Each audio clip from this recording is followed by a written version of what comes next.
drove all the way to Nebraska, then Kansas. Then Mom returned home, making the entire 3,000-mile trip in just 3 days. So where is Melodee?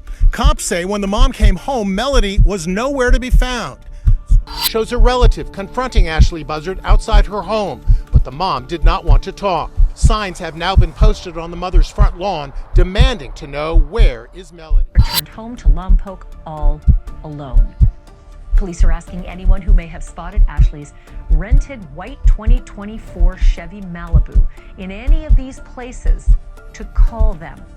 And speaking of that white Malibu that they are referencing, we're now learning Ashley switched license plates while she was en route in that car. How can a mother drive 3,000 miles across 6 states with her 9-year-old daughter and return home alone? Surveillance footage shows little Melodee Buzzard in a gray hoodie and a black wig beside her mother, Ashley, at a California car rental office. Days later, Ashley came back without her child and refused to speak. No one has seen Melodee since. The FBI has searched from California to Nebraska, uncovering silence, deception, and a journey that makes no sense. Was this a desperate escape, or something darker? The only person who knows the truth still won't open her door.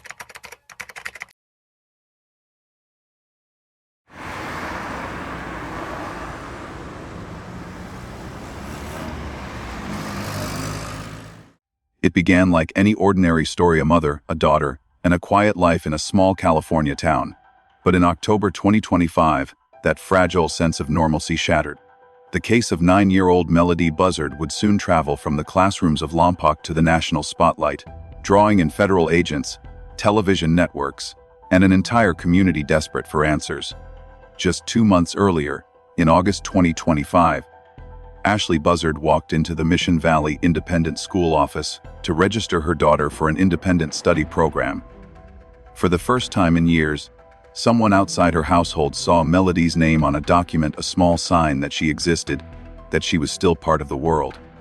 Ashley promised to pick up assignments weekly, but she never came back. Weeks passed.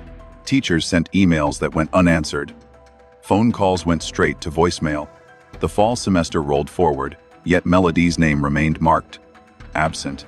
At first, staff assumed it was a scheduling delay. Then concern turned into suspicion. On October 14th, the school officially reported a missing student to the Santa Barbara County Sheriff's Office. That single phone call, routine in tone, devastating in consequence, set off an investigation that would span 6 states and expose a web of silence, mental illness, and neglect. In the reconstruction of that day, the camera pans slowly across Vandenberg Village, a peaceful coastal suburb where the Pacific winds rattle through dry trees. We see a modest beige house on Mars Avenue, curtains drawn, mailbox overflowing. 2 sheriff's deputies knock on the door. There's no sound at first. Then the door opens just a few inches. Ashley Buzzard stands there, pale, detached, her eyes flickering between confusion and defiance. "Where's your daughter, Mom?" one officer asks gently.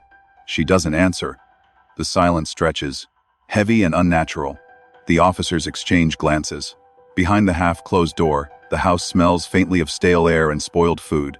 There are no signs of a child, no toys, no school supplies, no laughter. That moment, simple and quiet, marked the beginning of a mystery that has yet to find its ending. Investigators quickly pieced together fragments of a timeline. Melodee had last been seen alive on October 7th, at a car rental business in Lompoc.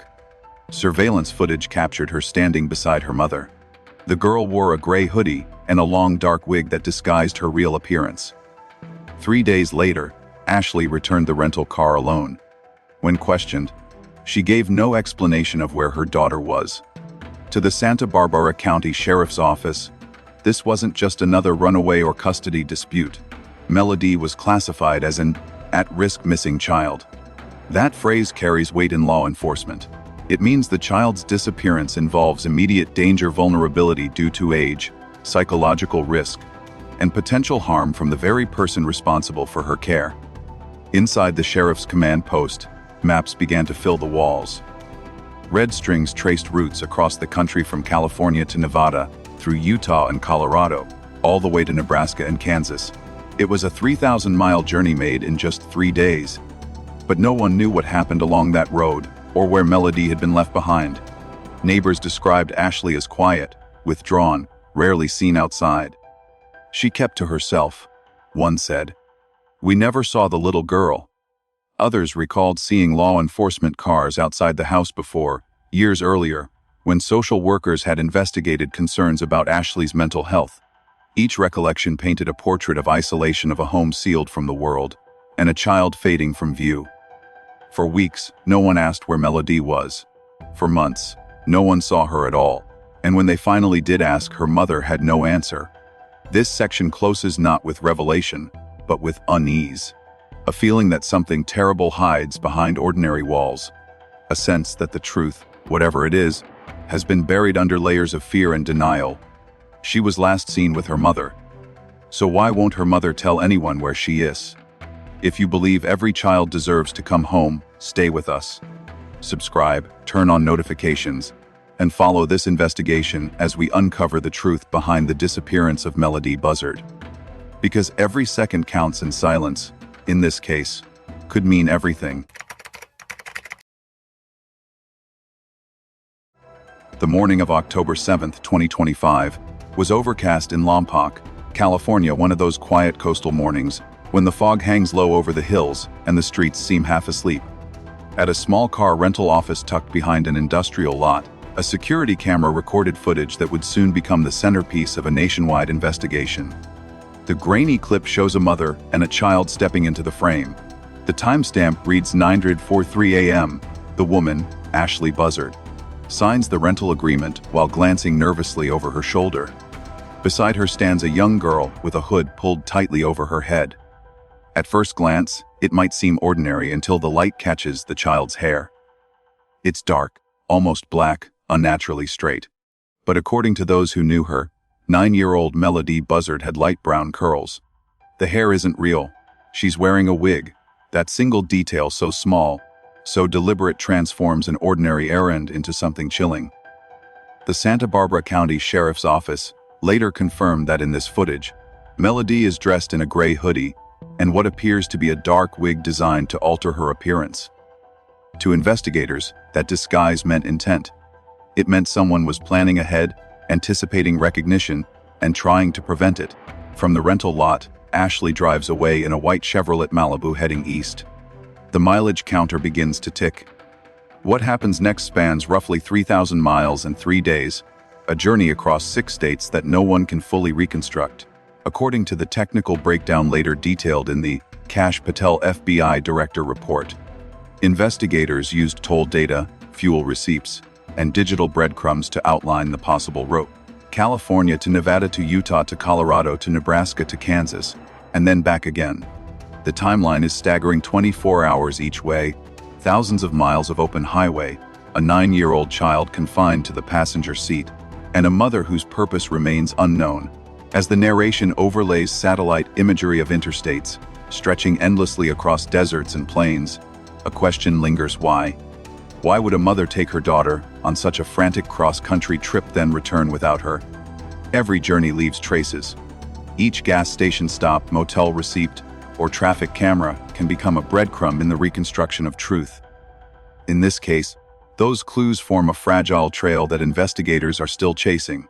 The first leg of the journey likely took them through the Mojave Desert, heading toward Las Vegas, Nevada. It's a 350-mile drive of dust, neon, and heat. From there, they would have continued northeast along Interstate 15, crossing into Utah. The roads there cut through Red Rock Canyons, beautiful, silent, and empty, perfect for someone trying to disappear. Detectives believe Ashley and Melodee stopped at least twice to refuel. At one station outside Richfield, Utah, a clerk vaguely recalled a woman with a young girl wearing a hood. She didn't look up, he said later. I remember thinking the kid looked tired. No camera footage survived. The system had overwritten the files by the time agents arrived. From Utah, the road would climb over the Rockies, down into the open expanse of Nebraska, the state investigators now call the center of gravity for this case. Nebraska City, located near the Missouri River, is the last confirmed point of reference in the Buzzard investigation. A witness there reported seeing a woman and a young girl matching their description at a rest area near Highway 75. That sighting, though unconfirmed, remains the strongest lead. By October 10th, 3 days after leaving California, the white Malibu pulled back into Lompoc. The odometer showed roughly 3,000 miles added. The car was returned. The paperwork was clean, and Melodee was gone. The Cash Patel report outlines the significance of that trip in methodical, almost clinical language. It breaks down the wig factor into 4 key psychological indicators: premeditation. Someone had to obtain the wig, bring it along, and ensure the child wore it before entering the public rental office. That suggests planning, not impulse. Deception. The disguise served one purpose: to make Melodee look different from her real self. It's an act of concealment, meant to obscure identity. Control. A 9-year-old does not insist on wearing a wig during a mundane errand. The adult made that decision, imposing control over how the child would appear. Consciousness of wrongdoing. People disguise children when they fear being recognized, when they know or suspect that what they're doing will not withstand scrutiny. Together, those points suggest that Ashley Buzzard's actions were not the product of confusion, but of calculation. Investigators and behavioral experts later debated what that calculation meant. Was she planning to hide her daughter? To run from imagined threats? Or was she preparing to hand Melodee over to someone else? The psychology of disguise is complex. In cases involving parental delusion, such behavior often stems from paranoia, a deep-seated belief that others are plotting harm. Forensic psychologists working with the FBI theorized that Ashley might have been experiencing persecutory delusions, convinced that authorities or family members were trying to take Melodee away. In that frame of mind, disguising the child could have felt like protection, not deceit. Yet there's another, darker interpretation, that the wig symbolized intent to separate. Covering a child's identity can also be an act of erasure, a way to mentally disconnect from the person being hidden. It's a chilling form of emotional distancing, a prelude to disappearance. The report goes further, analyzing travel behavior through behavioral profiling. A drive of that distance, over such a short time, indicates urgency and instability. People on the run from real threats usually seek safe houses, routes, and plans. Those fleeing imaginary ones move in circles, fast, chaotic, purposeless. When agents searched the returned Malibu, they found no obvious traces of struggle, no blood, no visible damage, but the car itself told a story. The upholstery had been wiped down. Receipts were missing. Forensic teams collected trace fibers and soil from the tires, hoping to match them to specific regions along the route. They also discovered GPS data linking the car to a stretch of highway just outside Lincoln, Nebraska, an area now under continued review. Back in Lompoc, neighbors began hearing about the trip through news reports.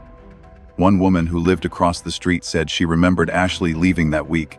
She had bags in the car, the neighbor recalled. The girl looked small, like she didn't want to go. Those images, bags, a child, a wig, an endless highway, became symbols of a tragedy unfolding in slow motion. Experts interviewed for national media framed it in stark psychological terms. The wig is the axis of this case, said one former FBI behavioral analyst. It's not just an accessory. It's a metaphor for the mother's mental state, an attempt to rewrite reality, to disguise not only her daughter's appearance, but the truth of what she was doing. In dramatized footage, the scene replays the car door closing, the engine starting, the Malibu merging onto the highway. The narration cuts through the ambient sound of traffic. From that moment forward, no one would ever see Melodee Buzzard again. What happened on that 3,000-mile trip remains the heart of this mystery. Some believe Ashley may have left her daughter with someone she trusted, a friend, a relative, or even a stranger willing to keep the child hidden. Others fear something irreversible occurred somewhere along those miles, lost between gas stations and rest stops. Whatever the truth, one thing is certain: the disguise that morning was not random. It was deliberate, layered, and symbolic. The disguise wasn't just physical. It was psychological. It was the manifestation of a fractured mind, a desperate attempt to control what could no longer be controlled. And with that single act, Ashley Buzzard began a journey that would erase her daughter from sight and leave the rest of the world searching through shadows for a child who no longer looked like herself. To understand the disappearance of Melodee Buzzard, one must first step into the psychological shadows of her mother, Ashley Buzzard, a woman who, according to family members, was not always this way. Years before her daughter vanished, she had been cheerful, creative, and deeply devoted to her only child. But after the sudden death of her husband in 2016, something inside her fractured. What followed was a slow, invisible descent, a deterioration that neither love nor family intervention could stop. Her mother, Lori Miranda, remembers the beginning vividly. When Rubiel died, Ashley stopped talking, she said. It was like she shut off a switch. The funeral was small. Ashley stood silently beside the casket, clutching baby Melodee, who was barely 6 months old. After that, she retreated into herself, refusing offers of help, therapy, or even company. She wouldn't see anyone. Lori added, she said everyone just wanted to take her baby away. In the months and years that followed, Ashley's mental health deteriorated further. Relatives described periods of deep depression punctuated by bursts of irrational fear. She began to believe that people, neighbors, social workers, even her own family were conspiring against her. She told her mother that hidden cameras were watching her, that someone was poisoning her food. By 2018, Ashley had stopped answering calls entirely. Inside her home, reality began to decay as well. When police later entered the residence during a welfare check, they described the interior as cluttered, dark, and unsanitary. There were plates stacked in the sink, spoiled food on the counters, and a smell that lingered long after the door closed. Lori said she once saw rotting eggs left in a frying pan on the stove, an image that haunted her. It wasn't neglect out of cruelty, she insisted. It was like she didn't see it, like the world outside her and the world inside her head had stopped matching. In forensic psychology, such a state is often classified as psychotic withdrawal, a condition in which the mind turns inward, rejecting sensory input and external feedback. The person becomes trapped in a private logic, building a new reality that cannot be challenged. To outsiders, it looks like chaos. To the sufferer, it feels like control. This isolation extended to Melodee. As Ashley's paranoia deepened, she began homeschooling the child, but failed to file the necessary affidavits with the state. At first, she justified it as protection. She didn't trust the schools, didn't want strangers around her daughter. But according to Elizabeth Mesa, Ashley's sister-in-law, that protection slowly transformed into imprisonment. She wouldn't let anyone see Melodee, Mesa said. She said people were evil, that the government was taking children. At one point she told me, "You don't understand, they're watching us." Elizabeth recalls the last time she saw them. It was more than 4 years ago. Ashley had shaved her head short, like a soldier. She wore a hoodie pulled tight around her face. Melodee was quiet, hiding behind her. I remember Ashley whispering, "We have to go." Then she left, and I never saw them again. Psychologists have a term for the dynamic that may have formed between mother and child, folie deux, or madness shared by two. In such cases, a dominant personality suffering from delusions projects those beliefs onto a close companion, often a spouse, sibling, or child. The second person, usually dependent or isolated, adopts the same distortions of reality. They live inside the same fiction. Experts believe that as Ashley's paranoia grew, Melodee became part of it. Cut off from friends, teachers, and other adults, she existed entirely within her mother's constructed world. If Ashley believed they were being followed, Melodee likely believed it too. If Ashley thought the outside world was dangerous, so did the child. What began as maternal protection evolved into a symbiotic fear, a closed loop of shared delusion. Inside that house on Mars Avenue, time seemed to stop. Neighbors said the curtains were always drawn, even in daylight. At night, a single weak bulb glowed in the living room. The television stayed on without sound, playing old shows with the volume muted. The windows were taped around the edges, as if to keep something or someone out. No one saw Melodee play outside ever. The home had become a bunker, a fortress of paranoia disguised as love. From a forensic standpoint, Ashley's actions reveal a complex interplay of control and delusion. In psychology, this is sometimes described as a protection paradox.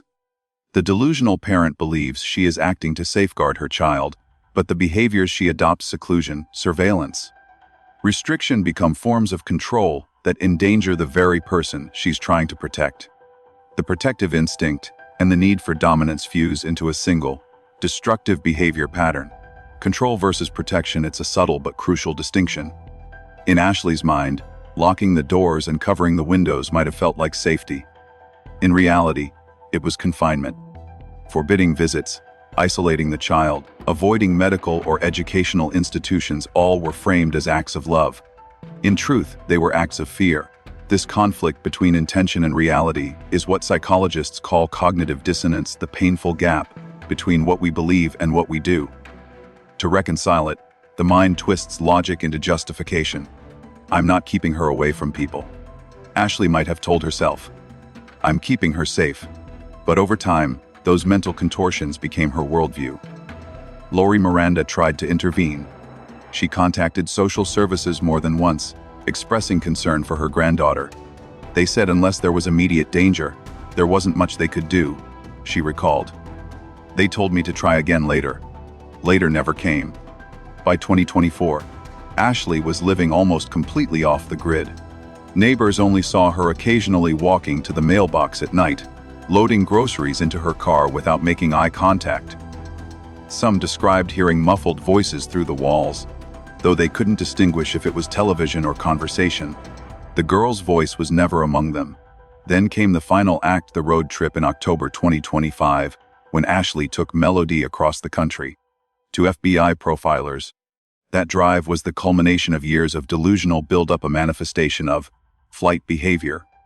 When paranoia reaches its breaking point, convinced she was being watched or pursued, Ashley sought escape through distance. The longer the road, the safer she might have felt. But in that frantic attempt to flee imaginary threats, she may have created the real one. In post-incident analysis, forensic psychologists often look for what they call anchors of reality, objects, relationships, or routines that tether a person to the external world. Ashley had lost all of them. Her husband's death severed emotional stability. Her isolation from family cut off social grounding. Financial collapse eroded self-worth. Melodee was the last anchor, and when Ashley's mind began to crumble, she clung to her daughter not as a person, but as proof that she still had purpose. That's what makes cases like this so tragic. Love and illness become indistinguishable. The very emotions meant to nurture can mutate into obsession, paranoia, and destruction. When psychologists from the FBI's Behavioral Analysis Unit reviewed the case, they summarized Ashley's condition as a collapse of cognitive boundaries. In their report, one line stands out, a sentence that distills the story of Ashley and Melodee into a single, devastating truth. One paranoia becomes love's disguise. Reality is the first casualty. It is both a diagnosis and an epitaph, one that captures how a mother's fear can devour her reason, how devotion can transform into delusion, and how, somewhere between protection and possession, a child can disappear without ever leaving her mother's side. The investigation into the disappearance of 9-year-old Melodee Buzzard began with a phone call, a simple administrative report that would unravel into one of California's most haunting missing child cases. On October 14, 2025, an attendance clerk from the Mission Valley Independent Study Program in Lompoc contacted the Santa Barbara County Sheriff's Office. The message was brief but urgent. A student named Melodee had been absent for several weeks, and all attempts to contact her mother had failed. The clerk's tone was cautious, polite, professional, yet beneath it lingered a quiet dread. Teachers had begun to wonder if Melodee even existed anymore. By the next morning, the case had shifted from a bureaucratic concern to a field investigation. On October 15th, 2 sheriff's deputies arrived at a single-story beige house in Vandenberg Village, a quiet suburb lined with palm trees and empty sidewalks. They knocked on the door. When Ashley Buzzard opened it, she appeared calm but detached. Her answers were vague, her movements mechanical. "Where is your daughter?" one deputy asked. According to the official report, Ashley could not or would not provide a verifiable explanation. No friends, no relatives, No after-school activities, just silence and avoidance. Deputies scanned the living room. It was cluttered and dark, the blinds drawn tight. A single bulb cast a dull yellow glow across unwashed dishes and stacks of unopened mail. There were no signs of a child. No toys, no clothes, no presents. By October 17th, the sheriff's office publicly described Ashley as uncooperative. The term carries specific meaning in law enforcement: refusing to answer questions, withholding information, obstructing search efforts. Behind the scenes, detectives had already begun to sense what families of missing children fear most: that the one person who should be helping was instead hiding the truth. As the case escalated, local investigators reached out to federal partners. On October 20th, the FBI's Los Angeles field office officially joined the search. The collaboration marked a turning point, transforming a local missing persons file into a multi-state operation. In the Bureau's incident summary, Melodee was designated as an at-risk missing person. The phrase sounds clinical, but in reality, it's a declaration of danger. At risk means law enforcement believes the missing person faces immediate harm due to age, mental state, or surrounding circumstances. In Melodee's case, all three applied: a vulnerable 9-year-old, a mother with documented mental instability, and a disappearance cloaked in deceit. That same week, agents began piecing together what would become a massive evidence matrix. They traced the rental car, a white Chevrolet Malibu, through digital breadcrumbs, GPS logs, toll receipts, and surveillance footage from across the western United States. According to the Cash Patel report, the Bureau's forensic division employed layered analytical technique as GPS data recovery. Even if deleted, modern vehicles retain embedded route data. Technicians extracted trip coordinates showing travel from California to Nebraska and back between October 7th and 10th. Traffic and security cameras. Law enforcement agencies in Nevada, Utah, and Colorado provided footage showing a similar vehicle along major interstates. The timestamps aligned almost perfectly with the Malibu's estimated travel times.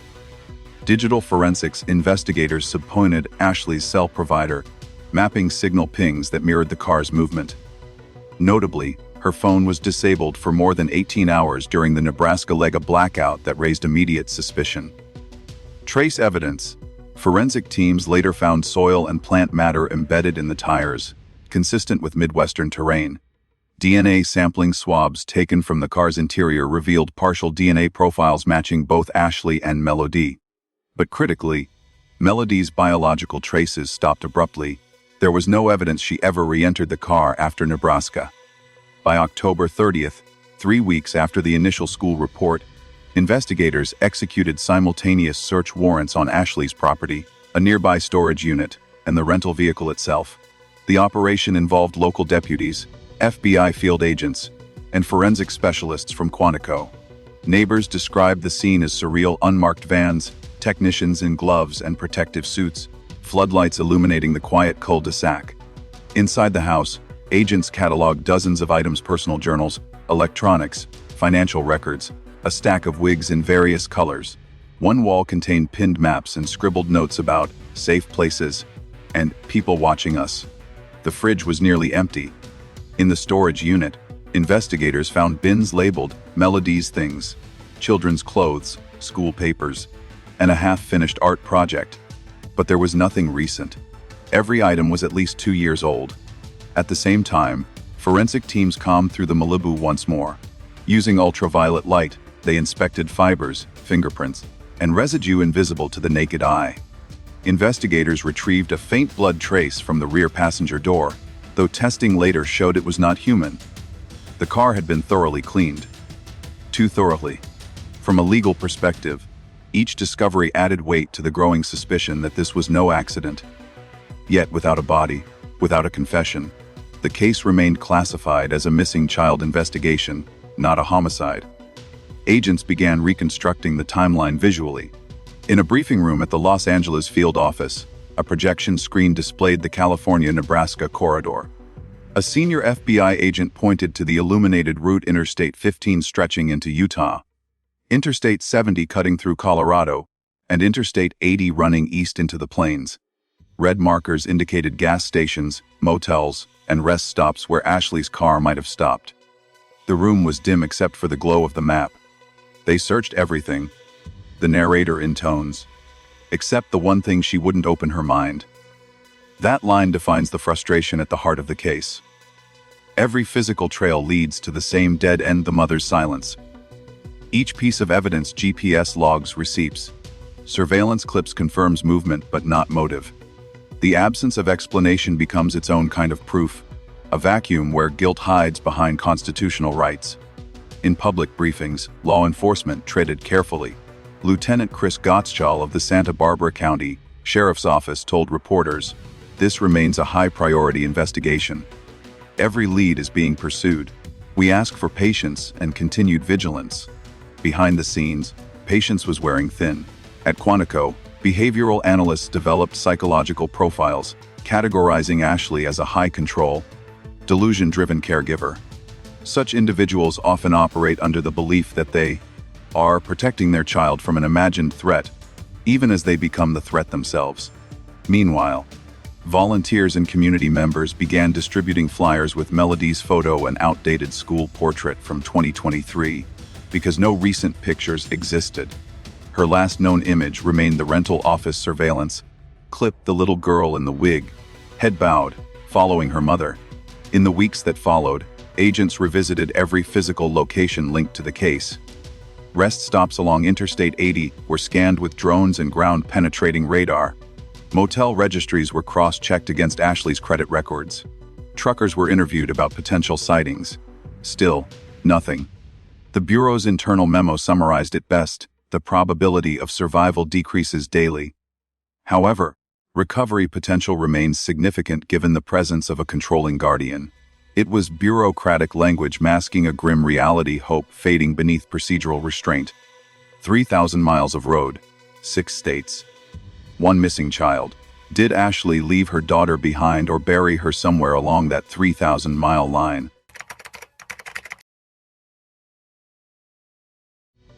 In the weeks following the discovery that 9-year-old Melodee Buzzard was missing, the person who held the key to her whereabouts, her mother, Ashley Buzzard, did not speak.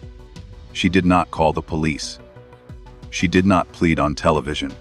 She did not post photos or ask for help. She simply withdrew, closing herself behind the same locked door where, for years, she had hidden her daughter from the world. Neighbors say that after the sheriff's office visited her home on October 15th, Ashley stopped leaving the house altogether. No car trips, no grocery runs. Curtains remained drawn, lights off. Packages piled up on the porch. One resident across the street said, "It's like she just vanished inside. We never saw her again after the police came." When detectives attempted follow-up interviews, Ashley refused to answer the door. Calls went to voicemail. Texts were ignored. Even legal notices requests to appear for questioning were signed for but unanswered. Inside the investigation logs, her status was marked combative and uncooperative. In practical terms, that meant she obstructed the process without committing an overt crime. She didn't flee. She didn't confess. She simply refused participation, leaving investigators trapped between suspicion and legality. As one FBI agent later told reporters, "You can't arrest someone for silence." This silence, however, became more than a legal strategy. It was a psychological fortress. Forensic psychologists describe this type of reaction as avoidance behavior, a defensive mechanism, triggered by fear of accountability. People who engage in avoidance act as if the problem doesn't exist, hoping that by refusing acknowledgement, they can escape consequences. It's not denial in the simple sense. It's an active effort to suppress reality. In Ashley's case, avoiding investigators allowed her to maintain a fragile illusion that Melodee was safe, that nothing had gone wrong, that the world simply didn't deserve an explanation. Investigators and mental health experts studying the case believe Ashley's behavior was rooted in two intertwined psychological dynamics: avoidance and moral disengagement. Avoidance behavior shields the mind from immediate emotional collapse. Moral disengagement, on the other hand, allows a person to rationalize their actions by reframing morality itself. The two often coexist in individuals who commit or conceal harm, yet refuse to perceive themselves as bad. Instead, they craft narratives in which they are victims, saviors, or protectors misunderstood by the system. In Ashley's fragmented mental landscape, Every question posed by law enforcement could have been interpreted as an attack.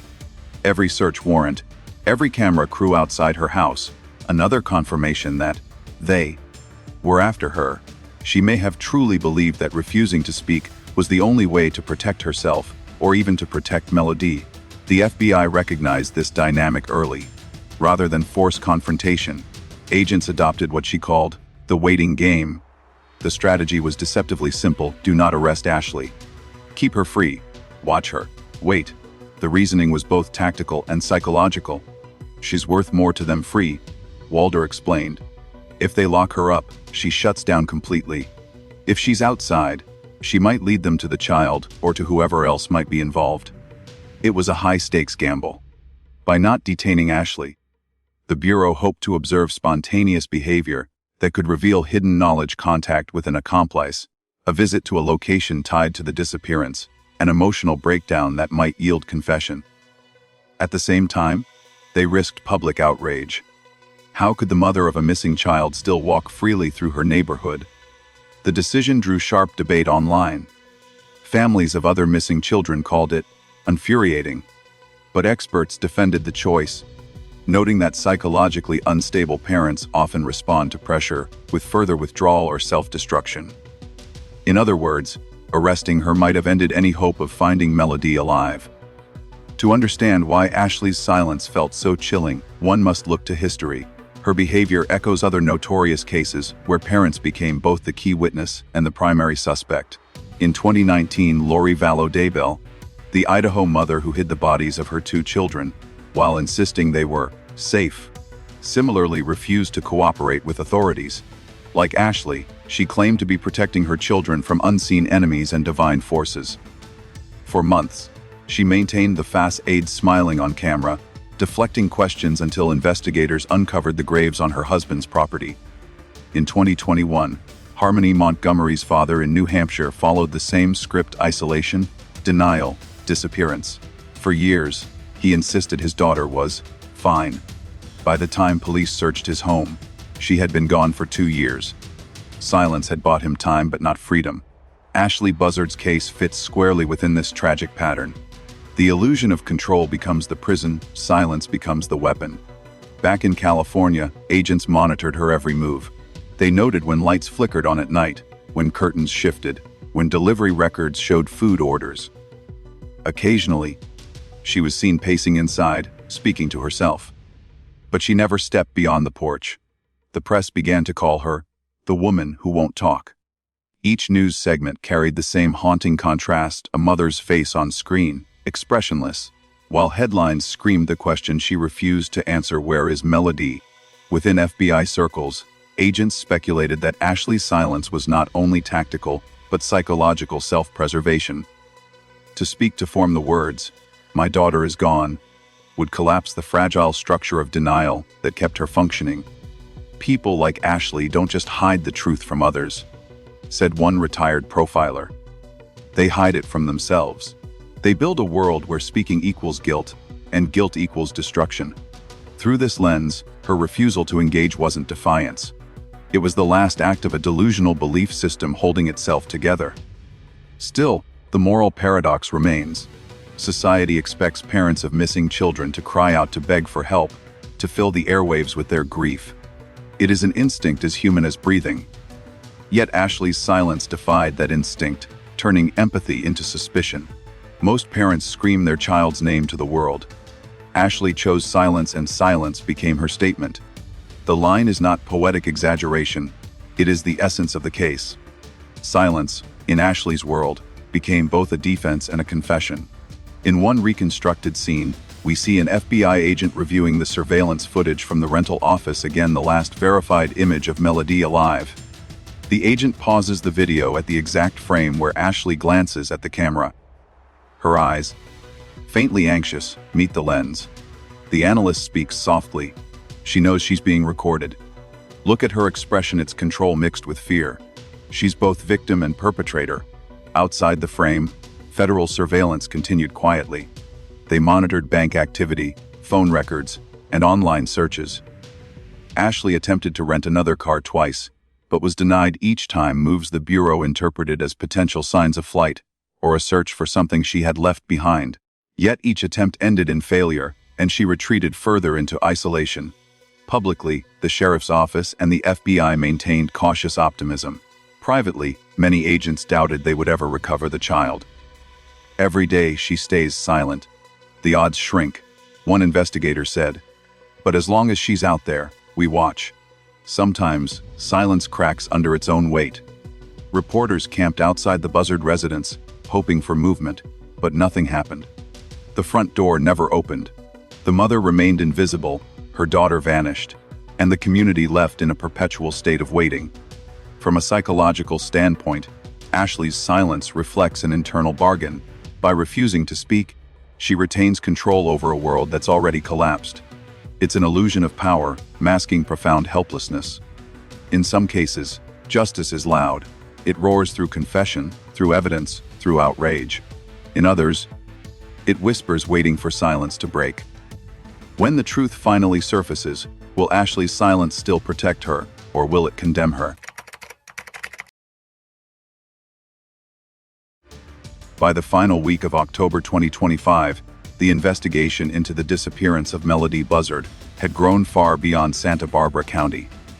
What began as a school attendance call was now a federal operation stretching across the American heartland. The FBI Los Angeles field office took command, coordinating with divisions in Denver, Omaha, and Kansas City, each responsible for a different section of the 3,000-mile corridor Ashley Buzzard had driven.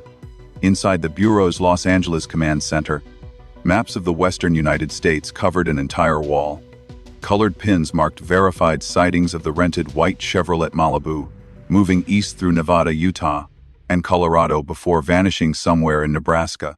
A digital clock above the display ticked away the hours since Melodee was last seen. Technology became the new detective. Investigators fed data into a system that cross-referenced license plate reader hits, toll booth transactions, and fuel purchase timestamps.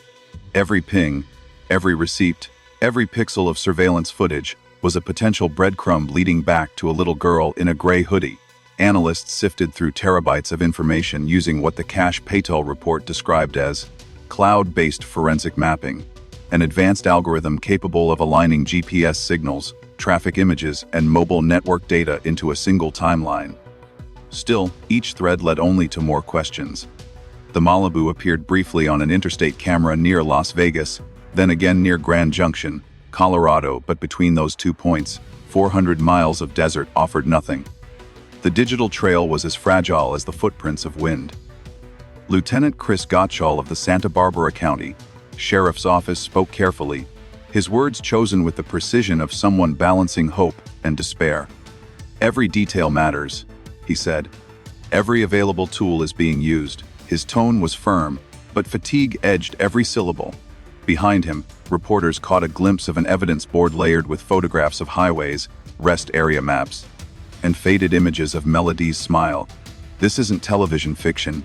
It's the reality of federal fieldwork, thousands of man-hours spent driving, stopping, scanning, and hoping. In the barren spaces between cities, agents combed through motel registries, searching for any guest who matched Ashley Buzzard's name, or a variation of it. Some clerks remembered a woman traveling with a child, others didn't. Surveillance drives were run at dawn and dusk, when lighting conditions matched the time of her original trip, to catch details overlooked before. Meanwhile, the Bureau's digital evidence response teams trawled through cloud servers belonging to credit card companies, phone carriers, and even smart car networks. "Every modern vehicle is a witness," one analyst said. "It remembers where it's been." The white Malibu's internal system had stored route data, speed logs, and stop durations enough to reconstruct her approximate journey, even if Ashley had tried to delete it. Agents in the Omaha field office focused on Nebraska, deploying ground teams along Interstate 80, a lifeline of truck traffic running east-west across the plains. There, federal investigators partnered with the trucking community. Flyers were distributed at rest stops and way stations. "Check your dash cams." The notices read, "Look for this vehicle between October 7 and 10. Within days, dozens of truckers uploaded footage streams of highway recordings captured from dashboards rolling day and night. Agents analyzed each file frame by frame, marking license plates, vehicle shapes, and even reflections in roadside mirrors. One clip showed a Malibu matching the description, pulling into a service plaza near Lincoln, Nebraska, but the driver's face was hidden behind glare. The child's seat in the back appeared empty. As news of the search spread, ordinary citizens began to participate. Motel owners sent in guest logs, farmers checked surveillance cameras near their properties. A retired pilot volunteered to fly over abandoned quarries with thermal imaging equipment. The public's response was spontaneous, compassionate, and increasingly desperate. Back in California, the sheriff's office established a 24-hour tip line. Calls poured in, some credible, many not. A child seen at a diner in Kansas turned out to be someone else. A wig found near a highway rest stop belonged to a Halloween costume. Hope flared and faded with each false lead. Still, the FBI pressed forward, building what one agent described as a digital mirror of the American road. Every hotel, every toll, every passing truck became a data point in a portrait of absence.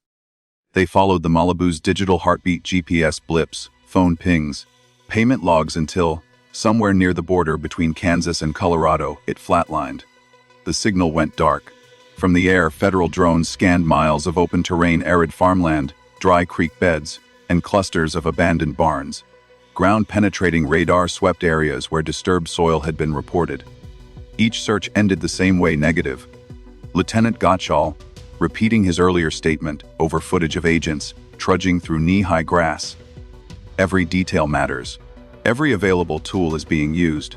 Back at headquarters, analysts cross-link information from all 4 field offices. Los Angeles handles the command hub. Denver manages forensic mapping through the Rockies. Omaha oversees Nebraska and Kansas outreach. Kansas City liaises with local law enforcement and media. Weekly briefings turn into nightly updates. Each time, the same headline appears on the projector screen: Sestris a CTIVCRH. No Kafar ATI on OFKLD. A veteran FBI supervisor sums up the frustration in a recorded interview. We have the route, we have the car, we have the timeline. What we don't have is the child. The deeper the investigation went, the more it revealed the enormity of modern surveillance and the limits of it. Cameras can record movement, but they cannot explain intent. Data can trace a journey, but not the moment where it turned into disappearance. As weeks stretched into months, agents began referring to the case in shorthand: the gray hoodie girl. The phrase carried through radio channels and internal memos, a reminder of the single image that started it all: the little girl in the rental office footage, standing beside her mother in a dark wig. 6 states, hundreds of cameras, and still no trace of a little girl in a gray hoodie.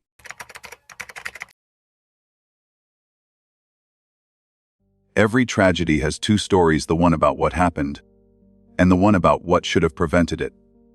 In the case of 9-year-old Melodee Buzzard, that second story is a damning reflection of how America's safety nets can look strong on paper, but collapse in practice. Before the headlines, before the FBI, before the 3,000-mile road trip, there were warning signs, bright, flashing signals that something inside Ashley Buzzard's home was deeply wrong. Yet no one followed up. CPS knew the name, Ashley Buzzard. According to relatives, they had visited her house years earlier after complaints about neglect and erratic behavior. One report described a refrigerator filled with spoiled food and a toddler left unsupervised. Another cited concerns about Ashley's mental stability following her husband's death in 2016. Each time, the visits ended the same way: no immediate threat identified, case closed. To the agency, Ashley appeared functional enough. She kept a roof over her daughter's head, provided minimal homeschooling materials, and displayed no physical evidence of mistreatment. The system, overwhelmed and underfunded, checked the boxes and moved on. In the sterile language of bureaucracy, no further action was deemed necessary. Years later, when Melodee vanished, those words would echo like an indictment. On her nightly broadcast, veteran journalist Ashley Banfield captured the public's frustration. "This is a massive failure of CPS and oversight," she said. "They had warnings, they had reports, and yet this little girl disappeared under their radar. How does that happen in 2025? Her voice trembled with both outrage and disbelief. The camera cut to footage of Melodee's smiling school photo, Frozen in time, a child who had once been visible to the world, now erased by silence and bureaucracy. Part of the failure lies in what experts call the homeschool loophole. Under California law, parents who homeschool must file an annual affidavit with the state declaring their intent and curriculum. The form is simple, the oversight minimal. Ashley had filed once, years ago, then never again. No one noticed. Without the affidavit, there was no state record of Melodee's education, no attendance checks, no academic progress, no mandatory welfare visits. In essence, the child ceased to exist in the educational system. Homeschooling, meant to empower parents, can also create a perfect shield for neglect. It's a gap wide enough to lose a child in, said a family law professor interviewed by Court TV, and Ashley, whether by intention or delusion, walked right through it. As months turned into years, isolation became the norm. Family members grew increasingly alarmed. Lori Miranda, Ashley's mother, tried to maintain contact but was met with hostility. She told me to stay away, Lori recalled. She said I was part of the conspiracy. When Vicky Shade, Melodee's aunt, stopped by the house unannounced, Ashley refused to open the door. Through the thin barrier of wood, Vicky called out, "We just want to see if she's okay." There was no reply, only the sound of a television inside, its volume turned up, just loud enough to drown out concern. Vicky still remembers that moment with pain. In an interview months later, her voice cracked as she said, "We only wanted to see if she's okay." But compassion alone cannot substitute for institutional action. The family's pleas went nowhere. When they called CPS again, they were told the matter had already been evaluated years prior. Without new evidence of harm, the agency could not intervene. The system had rules, and those rules required proof, a paradox that left a 9-year-old invisible. Psychologists describe this pattern as the illusion of safety within bureaucracy. On paper, protective systems appear comprehensive layers of oversight, standardized procedures, accountability charts. But in reality, those layers often function more as distance than defense. Each form filled, each report logged, becomes a substitute for actual human engagement. Caseworkers handle dozens, sometimes hundreds, of families at once. Follow-ups are delayed, warnings missed. The system feels busy, productive even, while the most vulnerable fall silently through the cracks. In Melodee's case, that illusion was fatal. The local school district also carried a measure of responsibility. When Ashley finally attempted to register her daughter for independent study in August 2025, it should have triggered background verification. Yet the process was cursory: an email exchange, a name on a roster, no in-person meeting. Weeks later, when Melodee stopped turning in assignments, it took nearly 2 months for anyone to alert authorities. By then, she was already gone. For investigators reconstructing the timeline, these oversights formed a pattern. One missed affidavit led to one unchecked welfare visit, which led to one unanswered attendance record, and finally, to the void of October 2025. A former CPS supervisor who reviewed the case later admitted that Ashley fit the profile of a parent who falls just below the intervention threshold. That threshold, she explained, is a bureaucratic line drawn between concern and crisis, a line that too often defines who lives and who doesn't. The social workers who once visited Ashley's home are not villains. They are overworked, underpaid, and bound by protocol. They see hundreds of families every year, most struggling but functional. The problem isn't apathy, it's architecture. A system built to respond rather than prevent, to document rather than engage. When the FBI eventually took over, they encountered a wall of missing records, school files incomplete, medical visits outdated, CPS reports archived under closed case. Even Melodee's last known photograph was 2 years old. In the digital age where data is everywhere, the paper trail was almost empty. The tragedy resonated far beyond California. Child welfare advocates began citing the Buzzard case as a symbol of national failure. Another Harmony Montgomery, another Oakley Carlson, another child lost to paperwork and neglect. Each case different in circumstance but identical in outcome. Systems that should have protected instead provided cover for misuse. Banfield revisited the topic in a later broadcast, pointing out that the failure wasn't limited to CPS. "It's all connected," she said. "Education, mental health, social services, they operate in silos. Each assumes the other is watching. But no one really is. Her words struck at the heart of a painful truth. In America's safety web, accountability often diffuses until it disappears. Through the lens of social psychology, this diffusion is not just institutional, it's collective. When responsibility is shared among many, individuals feel less compelled to act. It's the same phenomenon that causes crowds to watch tragedies unfold rather than intervene. We assume someone else is doing something, but there was no someone else. For Melodee, there was only paperwork. In America's system of protection, sometimes the paperwork is thicker than the walls that should have kept a child safe. It was a cold evening in Vandenberg Village, the kind of coastal chill that carries silence farther than sound. Yet outside the small beige house, where Ashley Buzzard still refused to open her door, the silence was finally being challenged. Neighbors, friends, and strangers from nearby towns gathered on the street with candles in their hands. Some carried posters bearing the smiling face of 9-year-old Melodee Buzzard, while others held signs that read simply, "Where is Melodee?" The flickering candlelight reflected off the windows, casting dancing shadows across the house's drawn curtains. Behind those curtains, no movement, no response. The gathering began as a local vigil organized by parents from Melodee's old school, but quickly transformed into something larger, something heavier. Reporters arrived, their camera lights cutting through the dark. A drone hovered overhead, capturing the aerial glow of hundreds of tiny flames converging around one house that had remained sealed for too long. The air carried the sound of murmured prayers, of restrained anger, of grief that had nowhere else to go. A woman in the crowd whispered, "If she won't speak, maybe the world will speak for her." Forensic investigations can stall. Evidence can go cold. But human emotion does not.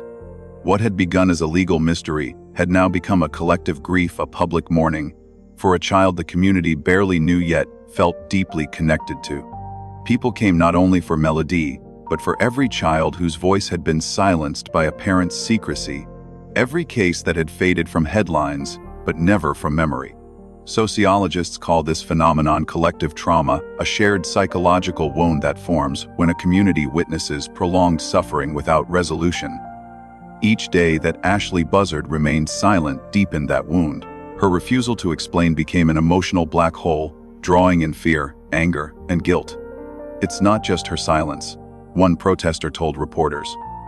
"It's what that silence says about all of us, how easily a child can vanish, while the rest of us are looking the other way." The scene outside her home mirrored other painful moments in recent American history. People remembered Madalena Kojokari, the 11-year-old from North Carolina whose mother and stepfather were charged after failing to report her missing for weeks. They remembered Oakley Carlson, the 5-year-old from Washington whose parents told investigators she was fine, even though no one had seen her in nearly a year.